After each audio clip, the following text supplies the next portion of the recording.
Hey, good morning, Barbershop.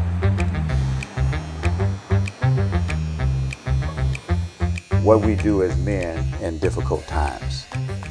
I'm Brother Larry, and we can just do some introductions. Introduce yourself. Absolutely. Tony Sanders. Jamie Robinson. Andre McGraw. William King. Doug Washington.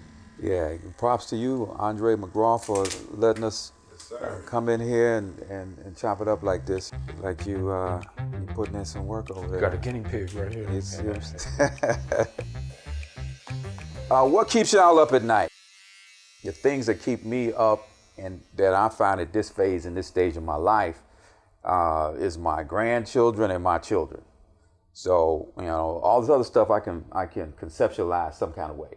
I can, okay, that's this, and put that over here in this box and that box, and that ain't going, that don't bother me. But the things that pertain to my bloodline, that bothers me. Larry, that when you first asked that question, that's immediately what came to mind. At this, I think at certain stages and seasons of your life, priorities shift. And it's not that I've always been concerned and cared for my family, but at this stage and age in my life, even more so, because potentially we've got more years behind us than we have ahead of us. So I'm thinking legacy. And I have my first grandchild now. Yeah, and thank you, I appreciate that. And so she made me a Pop-Pops. And so when I think about her life, and I think about my children, I think about my son, and you talk about all the things that are going on nationally. So as a black young male growing up, I realized, as a young father, I thought that you raise your children, and at 18, you done. Yeah. I've discovered fatherhood really doesn't start until they become adults, because now I worry about them more now than I did when they were children. But man, now that they all grown, my youngest is 22, my oldest is 29, so as they're grown, I don't know where they are. I don't know what they're doing, maybe a day or two, you know what I'm saying? So I'm worried more now because I don't have that control. Yeah. So that keeps me up, thinking about their wherewithal, making certain they're getting the right information, making the right decisions. Did I teach them this? Did I tell them about that? Right. Did I prepare them well? Man, yeah, fatherhood is a lifetime. Yeah, for sure. Yeah, there's a national statistic that says the average kid in America don't leave home totally for good till 27. 27. I mean, that's they ain't coming back. Until then, they coming back. They don't really, cut the cord totally to 27 nationally. Most people don't realize that the mind's not truly developing until 25. Yeah.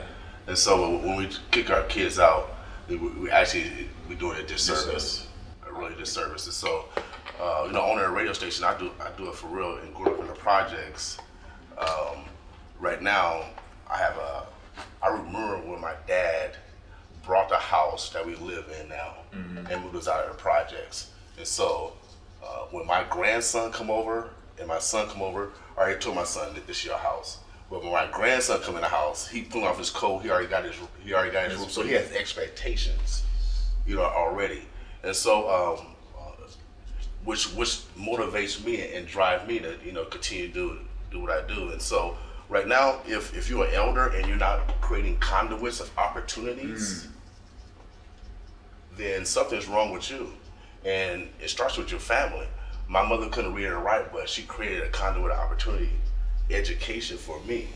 And so if we can't do the foundational things, then something's wrong with our community.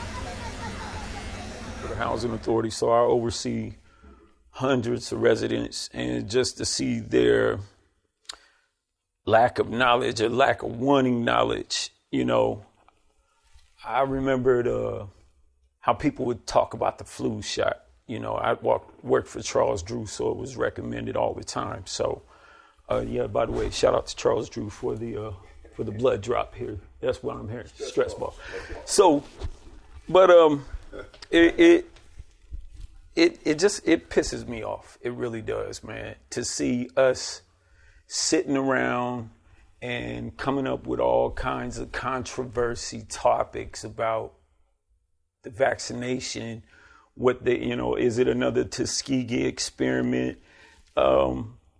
and not doing your due diligence when it comes to finding out what's in the vaccine, what's the vaccine about, doing your research about Pfizer, about Moderna, the Johnson & Johnson, AstraZeneca, all these different vaccinations, and then come to terms.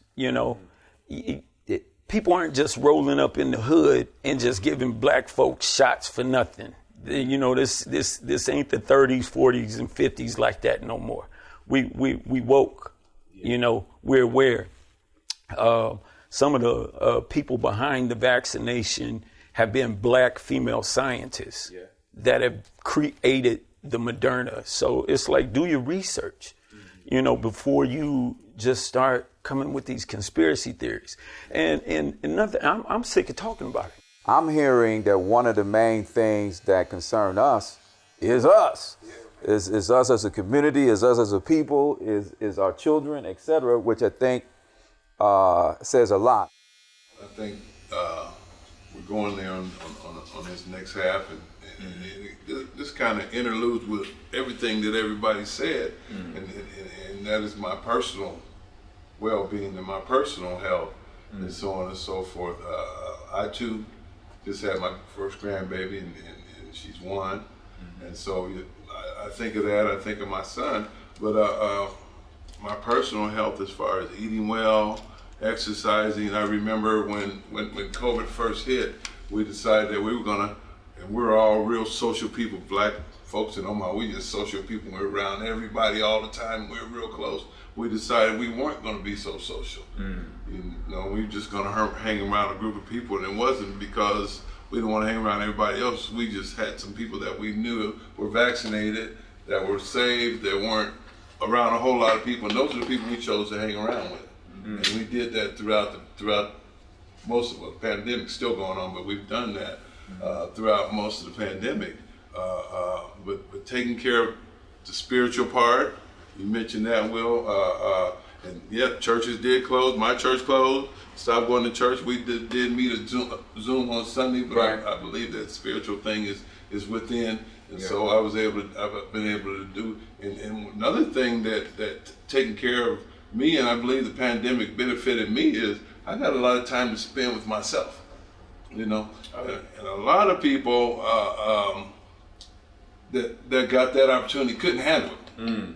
As a drug and alcohol counselor, I see them all the time. A lot of people couldn't handle being with themselves. Their alcohol and their drug use and all that other stuff they had going on increased. And so through that, I watched and I've learned things that I need to do for myself, because I'm not going to be around for my grandkid if I'm not. You know what I'm saying? And I'm a little older than most of you. I think me and Larry are pretty close to quality. I'm OG. He said, don't put me in there. Larry and I are pretty close to each other. And I'm a little older than the rest of y'all. So quality of life is really important. If I want to see the next 20 years, want to see the next 20 years with my grandbaby. Quality of life is really important to me.